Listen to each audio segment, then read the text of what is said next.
Hello everyone, I welcome you all to my YouTube channel Conquer Study Material। दोस्तों, आज इस video में हम सुनाने जा रहे हैं जॉन ड्रैगन की लिखी गई पोयम जिसका टाइटल है एब्सलम और अकेटोफेल। ये एक सटायरिकल पोयम है और इसमें बिब्लिकल स्टोरी भी शामिल है। बिब्लिकल स्टोरी कहने का मतलब कुछ स्टोरी इसमें बाइबल से लिया गया है और उसके साथ साथ एब्सलम और अकेटोफेल एक एलेगोरिकल वर्क भी है। एलेगरी मीन्स नाम कुछ और है और जिसका मतलब कुछ और निकलेगा। एलेगरी का exact definition with the full sentence मैं आपको वीडियो के इन में दे दूंगी, तो वीडियो को पूरा एंड तक देखिएगा, आपको सारी चीजें क्लियर हो जाएगी। मैं वीडियो स्टार्ट करने से पहले आपको कुछ की फैक्ट्स बता देती हूँ अबाउट एब्सलम एंड अकेटोफेल। फ्रेंड्स, ये पोयम पब्लिश हुआ था 1681 में और इसका जनाया सटायर और एलेगरी दोनों है और इसका सेटिंग रखा गया है इजराइल। फ्रेंड्स, एब्सलम और अकेटोफेल एक हीरोइक कप्लेट पोयम है और जो कि लिखा गया है आयमिक पेंटामीटर में। Iambic pentameter means which pairs lines are rhymes, so there is an AABB rhyming scheme.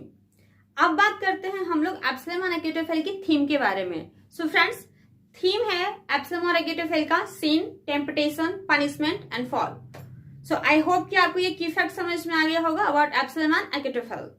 इस पोयम में काफी सारा रिबिलियन को भी दर्शाया गया है, सच एज मॉनमथ रिबिलियन जो कि हुआ था 1685 में और exclusion crisis. One more thing is that the Popish Plot. Friends, Absalom और अकेटोफेल में कई जगह पे पॉपिस प्लॉट का इस्तेमाल किया गया है। सो अब बात करते हैं हम लोग एब्सलम और अकेटोफेल की कैरेक्टर्स के बारे में। सो दो कैरेक्टर तो आपको सामने दिख ही रहा होगा, that is the first one is Absalom and the second is Achitophel. Friends, इसमें जो कैरेक्टर है वो मेनली तीन कैरेक्टर ही है, Absalom, Achitophel and the king David. काफी सारे कैरेक्टर है, वो आपको वीडियो में समझ में आ जाएगा, लेकिन इसमें मेनली तीन ही कैरेक्टर है।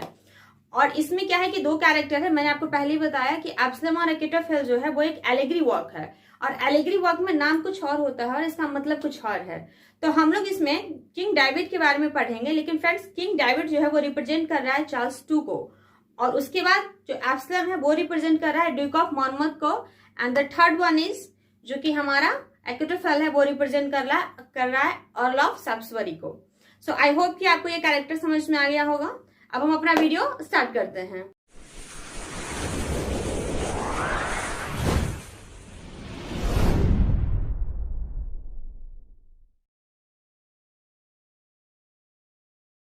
इस पोयम की शुरुआत होती है इज़राइल से। ये होली टाइम की कहानी है, जिस टाइम एक से ज़्यादा शादियाँ करना कोई पाप नहीं माना जाता था। इट मीन्स जो मैन होते थे उनकी बहुत सारी वाइफ भी होती थी और काफ़ी मिस्ट्रेस भी हुआ करती थी। इज़राइल का राजा किंग डेविड है और उसकी लीगल वाइफ से कोई बच्चा नहीं है, बट किंग डेविड का एक इलेजिटमेट चाइल्ड है जिसका नाम है एब्सलम। एब्सलम एक बहुत ही ज़्यादा हैंडसम बॉय है। डेविड की वाइफ का नाम है मिखेल। फ्रेंड्स, एब्सलम एक हैंडसम बॉय होने के साथ साथ इसका फेस इस कदर चमकता है कि एक बार चांद भी शर्मा जाए। Absalom is so humble and so kind person.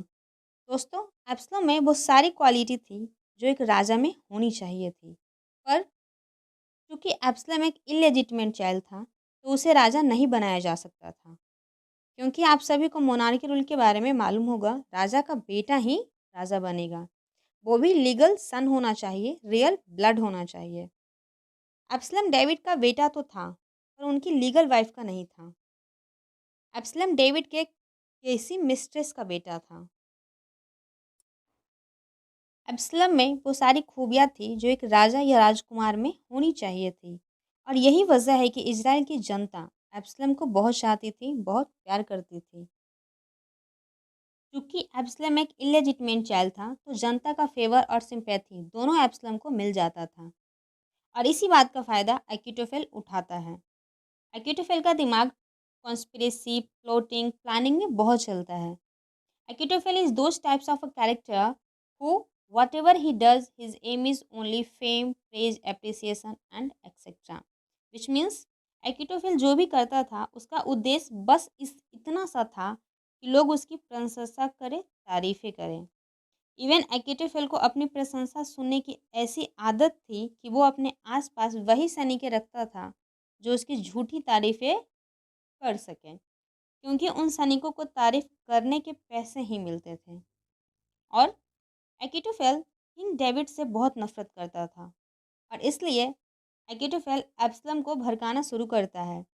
अकीतोफेल Absalom को अपने प्लान का एक मोहरा बनाता है, पर एब्सलम इसकी आसानी से अकीतोफेल के जाल में फंसने वाला नहीं था, क्योंकि एब्सलम अपने फादर किंग डेविड से बहुत प्यार करता था। इवन डेविड भी एब्सलम से बहुत लगाव रखता था, क्योंकि डेविड का काफ़ी सारा इलेजिटमेट चाइल्ड था, पर एब्सलम उन सब में से डेविड का फेवरेट था। अकीतोफेल भी कहाँ हार मानने वालों में से था। उसका उद्देश्य किंग डेविड को राजगद्दी से हटाना था और इसलिए उसने एब्सलम को अपने साइड करने का फैसला लिया, क्योंकि इज़राइल की जनता जूस और जेबूसाइट दोनों एब्सलम को फेवर करती थी।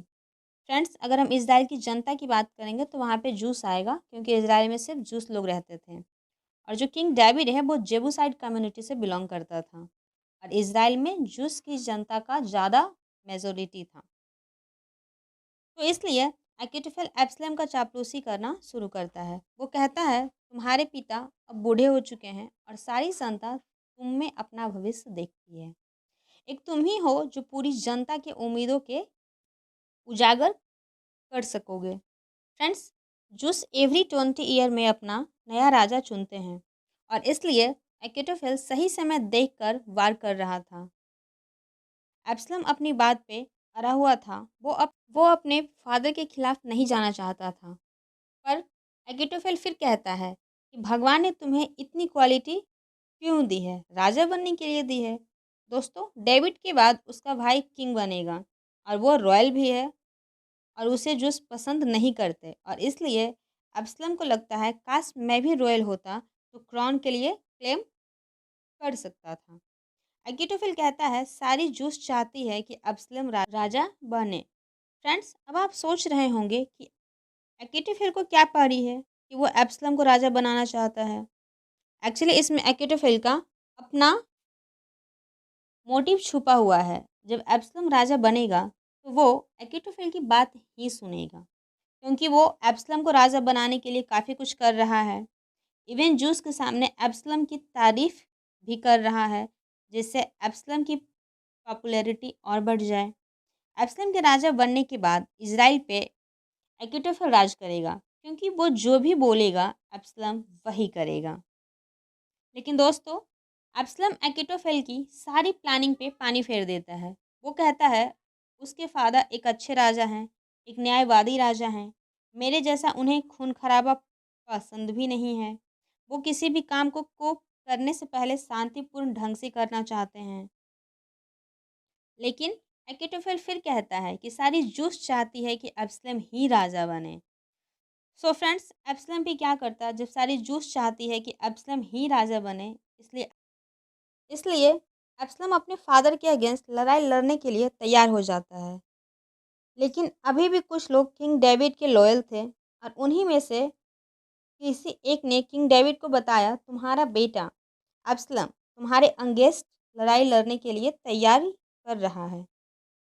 लेकिन फ्रेंड्स, ये लड़ाई लड़ने से पहले ही इसे दबा दिया जाता है, क्योंकि एब्सलम ने कोशिश तो की लेकिन पूरे मन से नहीं की और अंत में किंग डेविड कहता है सारा जूस जानता है कि उसका एकमात्र राजा डेविड है। दोस्तों, इसी के साथ हमारा पोयम एब्सलम एंड अकीतोफेल खत्म होता है। यहाँ पर चार्ल्स सेकंड की कहानी बहुत हद तक किंग डेविड से मिलती है। इस पोयम में फ्रेंड्स, ये जो इज़राइल है वो चार्ल्स सेकंड के स्टोरी में इंग्लैंड होगा और जो इजिप्ट है उसके जगह पे फ्रांस होगा। बाकी चार्ल्स सेकंड डेविड को रिप्रेजेंट कर रहा है, एब्सलम ड्यूक ऑफ मॉर्मोंथ को और अकीतोफेल अर्ल ऑफ सब्सबरी को।